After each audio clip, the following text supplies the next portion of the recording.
You're probably living under the rock kung anime fan ka yet hindi ka aware sa anime na Solo Leveling. As an anime enjoyer na medyo choosy sa pagpili ng panonooring shonen anime kasi ganitong mga anime ang mga gusto ko. Ang masasabi ko lang is hindi dapat tayo nag-hyperbole ng mga sinasabi natin sa internet, lalo na kung hindi natin kaya panindigan. Ikaw mukha siyang anime. Yung Solo Leveling. Exactly my point. Kaya itong mga sasabihin ko is paninindigan ko and kung mali man ako, edi fine. Pero para sa akin, Solo Leveling will define a generation. Mino, what's up? Siguro nagtataka kayo na inabot pa ng 1 taon bago ako gumawa ng video about sa anime na Solo Leveling. As a content creator na nagsimula pa lang gumawa ng quote-and-unquote pangalan sa anime content creations, marahil iniisip nyo bakit hindi yung mga pinakamaiingay na anime ang ginagawan ko ng videos. By the way, if nag-worry ka, I'm not gonna spoil anything about dito sa Solo Leveling. As of right now, patapos na ang Season 2 and ngayon ko lang totally na-appreciate kung gaano kalupit itong Solo Leveling. Like, holy hell, gets ko na kung bakit marami ang hype na hype dito kahit noon pang nasa webtoon pa lang to.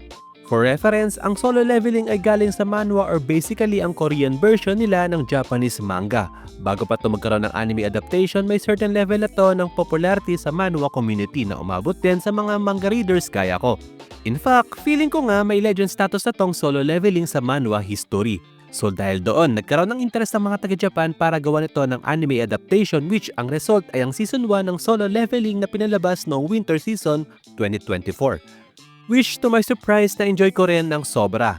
Anime siya na sobra nakakabitin at kaabang-abang pero at that time hindi ko pa nakikita yung potential niya until nitong Season 2 na nirelease noong Winter 2025. If napanood niyo yung unang season, medyo predictable yung takbo ng bawat episode like pasok sa dungeon, laban, level up, boss fight, pasok sa dungeon, laban, level up, boss fight, pasok sa dungeon, laban, level up, boss fight, pasok sa dungeon, laban, level up, boss fight. Cause I'm back in this game, so let's go! Though ganun pa rin naman dito sa Season 2 pero this time bukod sa mas malaki na yung whiz bawat laban, meron na tayong Hunter Cha. Pero probably she's gonna hate us kasi alam naman natin tayong mga anime fans allergic tayo sa deodorant. Anyway, ang short summary lang naman itong Solo Leveling ay tungkol sa isang rank E-Hunter na si Jinwoo na pinili lang system para maging isang player. Unlike other hunter, si Jinwoo lang ang may ability kung saan siya ay nagle-level up. Hindi ko na rin masyado i-elaborate kasi mas okay na panoorin nyo yung anime blindly para mas intense kasi sinasabi ko sa inyo sobrang worth it. Pero yun nga, there's something about sa Season 2 ng Solo Leveling na nagpaangat sa kanya para sa akin. Bukod sa napakagandang animation at god-level musical score na tatak sa Wano, mas gumanda ang storytelling at character development dito compared sa Season 1 na pa-level lang ng pa-level up si Jinwoo. Kung hinahanap nyo yung sagot kung bakit para sa akin this anime will define a generation, well, ayon sa nabasa ko, dahil sa popularity nitong anime adaptation ng Solo Leveling, may 5 manhwa o webtoon na magkakaroon ng anime adaptation in the future. Naalala nyo ba kung paano binago ng Sword Art Online ang landscape ng anime at kung bakit ngayon nasa Oxford Dictionary na ang salitang isekai? Baka sa hinaharap, hindi na tayo nagreklamo sa oversupply ng trash isekai anime kasi puro Solo Leveling clones na ang magsisilabasan. So that's it, Mina. Nag-enjoy ba kayo sa video? If give me a thumbs up. Kung magaling nga kayo, kaya nyo ba magbigay ng 5 karakter sa Solo Leveling bukod kay Jinwoo?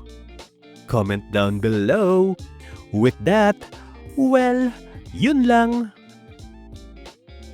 Available to watch ang both Season 1 and 2 ng Solo Leveling sa Bilibili. By the way, kung gusto nyo agad magkaroon ng Season 3 ang Solo Leveling, sana sa mga legal streaming platform tayo nanonood gaya dito sa Bilibili. Ang Bilibili ang leading anime platform in the world kung saan mapapanood ang mga naglalakihang animes gaya ng Jujutsu Kaisen, Demon Slayer, Solo Leveling at One Piece. Ililink down ko na lang yung mga source sa description at comments. Salamat sa panonood! Bye-bye!